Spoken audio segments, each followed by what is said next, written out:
Okay, good morning. I'm Brad. It's August 13th. Time for a quick garden update. We're trying to get another batch of summer squash growing. These have been replanted, and we're really having trouble with them. The poor squash, I don't know whether it's the heat, the insects, both, but they're just having a terrible time trying to get a second crop going. The cucumbers were pretty well done, so I cut them off the trellis, and even though it was late July, early August, I decided to put a couple more plants in the ground just to see if we had time to get a few more cucumbers before summer was over here in Atlanta. The tomatoes are still kind of going crazy. Lots of tomatoes are starting to ripen on the vine. Now the plants look terrible.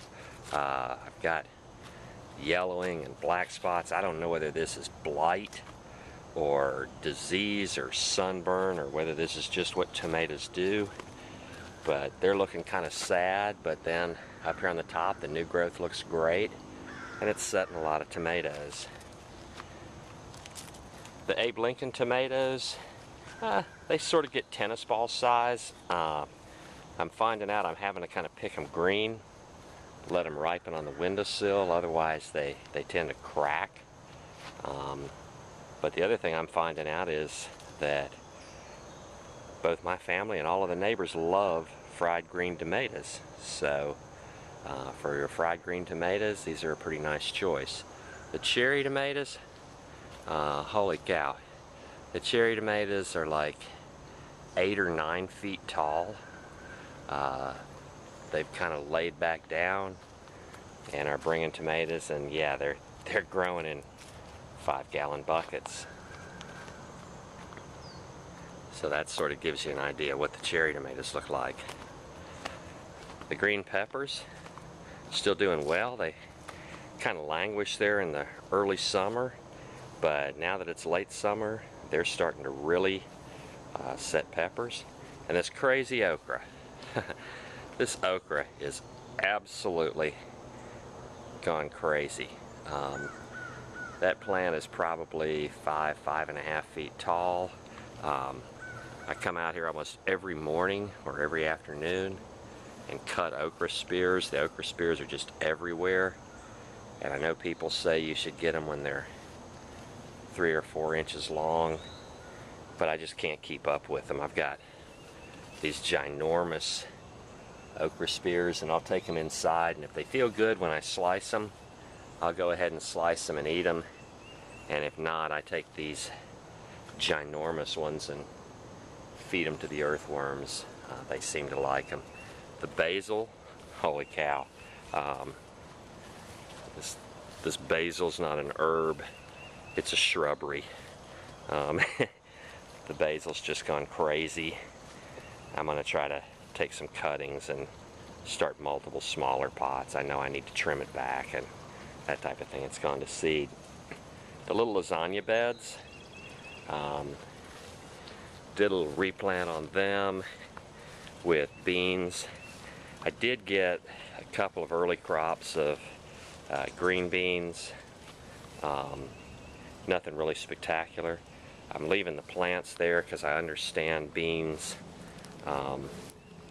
fix nitrogen, and so I'm told that just by having the beans growing there, that'll actually help the soil.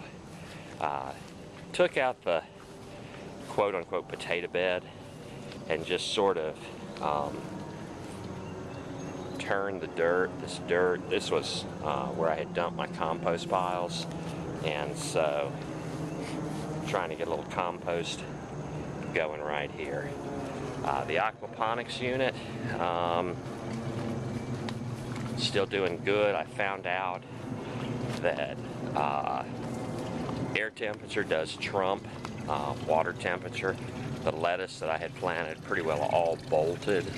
We trimmed the leaves off of it and ate it anyway. It wasn't pretty, but it was tasty and nutritious. These are radishes, and you can see by the leaves that probably have some level of nutrient deficiency in the tank. Where the aquaponics is concerned, I have really become a fan of putting your plants in shallow trays of good soil and letting the roots grow both into the soil and then also down through the bottom of the trays into the water. These are beets that are growing.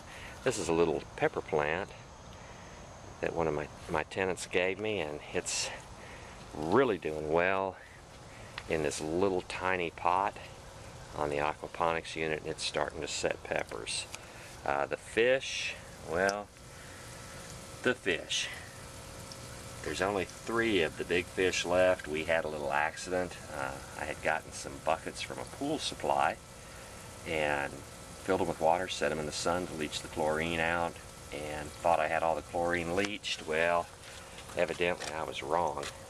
So we ended up losing 13 of the 16 original goldfish, but we replaced them with 20 and got that straightened out, and they seem to have forgiven me.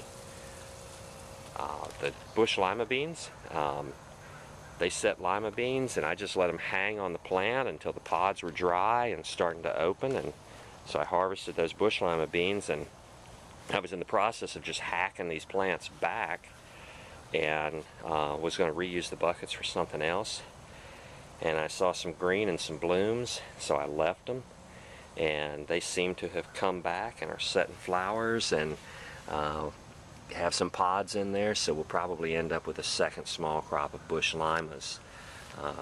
This is a collard. I really enjoyed the greens in the spring, and even though it's still ridiculously hot here in Atlanta, I've got a couple of buckets, and then this is my self-watering 4x4 bed, and I've replanted them. I've got a couple of collard plants going here in the self-watering bed, and then I really enjoyed turnip greens, so I've got a row of turnip greens, and then last, just a little quick crop, I've got some radishes that I've started here in the front of the 4x4 self-watering